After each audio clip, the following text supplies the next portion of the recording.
Hindi ko alam kung bakit usong-uso 'to sa mga bata ngayon. Basta ang alam ko lang, mostly ng mga cake ko ganito yung design at theme. Iba-iba yung design pero iisa lang yung theme nila.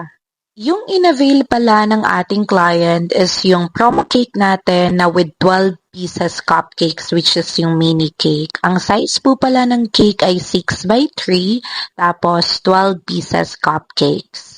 Super rush order na din pala siya kasi 2 days before the celebration lang nagbayad yung ating client, which is nakalagay naman po sa ating policy ng booking details na within a week talagang kailangan full payment na yung ating cake. And then, yung delivery fee is upon delivery, pero si client natin, binayadan niya na din kasama yung delivery fee.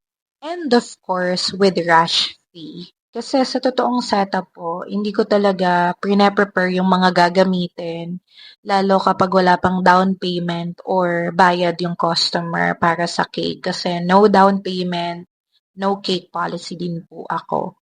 Kasi 'di ba, kung prepare ko yung mga gamit na gagamitin para dun sa cake and everything, sayang yung effort kung hindi naman magtutuloy or sa iba naman o-order yung ating customer. At dito pala ay patapos na ako sa ating cake. Bale, ilalagay ko na lang yung mga printable toppers kasi dun po sa ating promo ay applicable siya for printable toppers. Siyempre po kung merong additional details na mag-e-exert tayo ng effort para gawin, may additional bayad din po yon lalo kung kailangan nating bilhin or gastusan. Ito na pala yung finished look ng ating cake. Nakuha ba natin yung inspo?